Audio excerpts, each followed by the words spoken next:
What do you do with 30 euros? Have a manicure?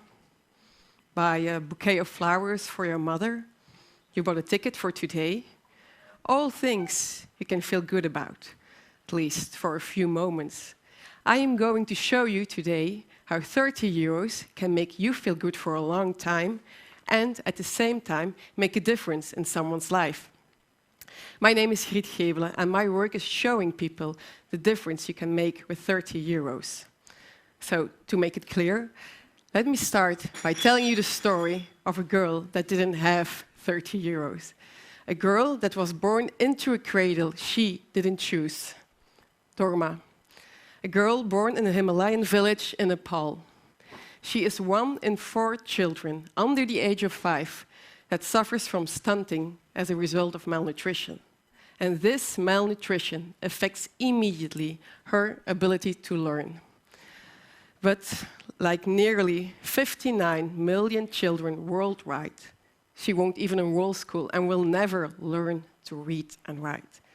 So she'll be one of the 100 million young women in low and middle-lower income countries that will never be able to read one single sentence. Chances are high she'll be a victim of child labor and will have to work on the field. And so she'll be one of the 27 girls per minute under 18 years that are forced to marry. I repeat, 27 girls per minute. During my presentation, more than 400 girls, underage girls, will be getting married, and they live with their families-in-law and continue a life in poverty. So Dorma has 40% chance to become a mom in her teenage years. 40%. And all these girls had to stop their education, if, of course, they even went to school. But why? Why Dorma won't get the chance to go to school? Because her parents aren't aware of the importance of education, because of the cultural sensitivities in her country, but mostly because her parents simply don't have the money to send her to school. So what about 30 euros? 30 euros means Dorma can go to school. And if Dorma can go to school, she has lower chances to become a teen mother when she is able to finish her high school. And she'll get a better job because she learned to read and write. And she will educate her daughters to step out this vicious cycle of poverty. All with 30 euros a month, Dorma could have another life. Most of us know this. This is no new information. So why don't we do anything about it? Because getting on a plane, flying to Nepal, and physically making the difference is not possible for 95% of us. That is why we rely on organizations to make that difference for us. One of them is Cunina, the organization I represent. Cunina uses 30 euro to make a difference. We send children to school by personal sponsorships. That means a Cunina godparent pays each month 30 euros for the school cost of a godchild in a developing country until final graduation of high school. We all know the importance of education, but in fact, do we? We were born into a cradle that has probably never required us to ever question going to school, except for maybe in our teens when we didn't want to go. But for us, it is the normal way of life. If we were illiterate, I guess we wouldn't be here, but we are, all because our cradle stood in the right place. And the place where you are born often determines chances you get in your life. Makes a huge difference if you're born like this little girl in Nepal, or like me in a family in Belgium, a family which gave me so many opportunities. Dorma lives in a cocoon. Her cradle stood in a very small village. Her world is not bigger than the village she lives in. And that is exactly the meaning of Cunina, which is the Roman goddess of the cradle. The place where you are born often determines the chances you get in your life. And education is the key to a better future. Someone who can learn to read and write has more chance to have a better job, to make money, and that is the way out of poverty. Now, Cunina is not the only organization with this kind of goal. Luckily, we aren't. But it is the one with a remarkable beginning. 25 years ago, Cunina was founded by Sophie Vangheel. Sophie was married to a successful businessman. Well, she still is. But if she had wanted, she could have spent her days playing tennis, chatting with her friends, drinking champagne. But no, Sophie wanted more. She wanted to give a meaning to her life and to follow in the footsteps of her uncle, who was a missionary in Congo and helped disadvantaged people. So she did. After her visit to Haiti, where she saw extreme poverty, she was more convinced than ever. She would do anything to make a difference in the lives of disadvantaged people. So she did. She founded her own organization, Cunina, and after 25 years, more than 12,000 children have attended school thanks to Cunina. Many of them were very successful, not only by diploma, but as well by building a better and independent life for them and their families. So we can easily say we have changed more lives than those 12,000 children. Do we make a difference? It's easy and it's really nice to say yes, but we do, because those 12,000 children and their families prove we really do make a difference. Now, people often wonder if their donations to charity organizations are well spent. We know it does, but it is a legitimate question. That is why we keep our sponsorships as personal as possible. Godchildren and godparents, they write letters to each other, they even exchange photos. And the godparents receive the school results of the godchild they support. And in that way, we want to keep a relationship as close as possible. So we take our sponsorships very seriously. 30 euros a month don't go to the parents of the godchildren because we know they would spend it on something else.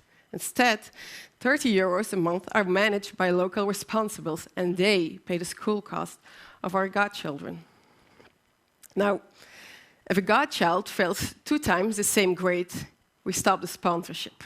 That may sound cruel, but we want our godchildren to realize what kind of opportunity they get from their godparents. And they do. In 2015, we only had to stop 1 sponsorship for this reason. Further, there's no direct contact between the godparent and the godchild. The letters they write, they pass by Cunina.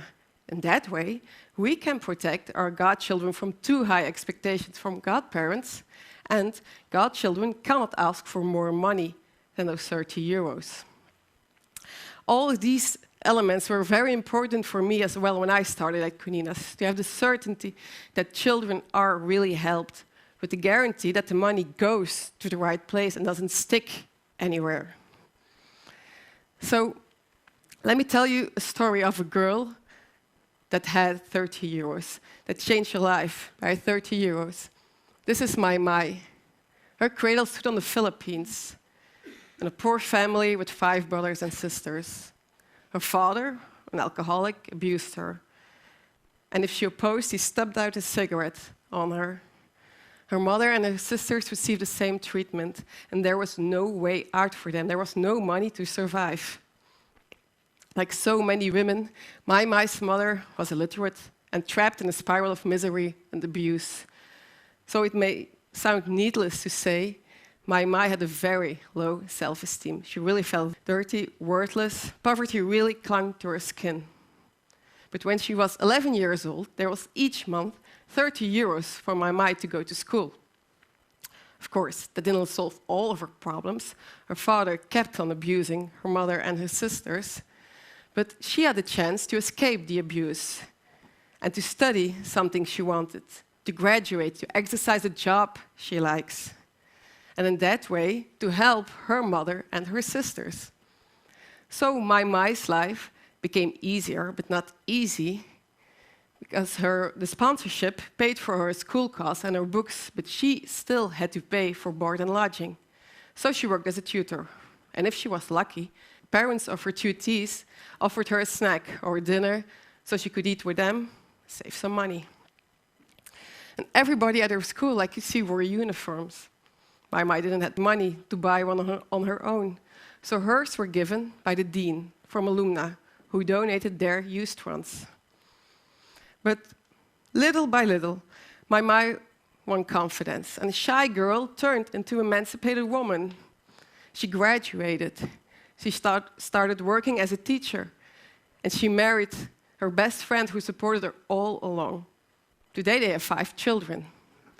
My Mai and her family are not rich in terms of money, but her children can study. Her children grow up in a safe environment. Because with 30 euros a month, my Mai was able to learn to read and write. She was able to have a voice, to aim for a better future than her mother and her sisters. But mostly, she was able to take her life in her own hands. Now you may think, wow, is that easy to change someone's life? Best part is, it is. My Mai story is a true story. She was Sophie's godchild. So this means we all can have this impact. We all can change someone's life.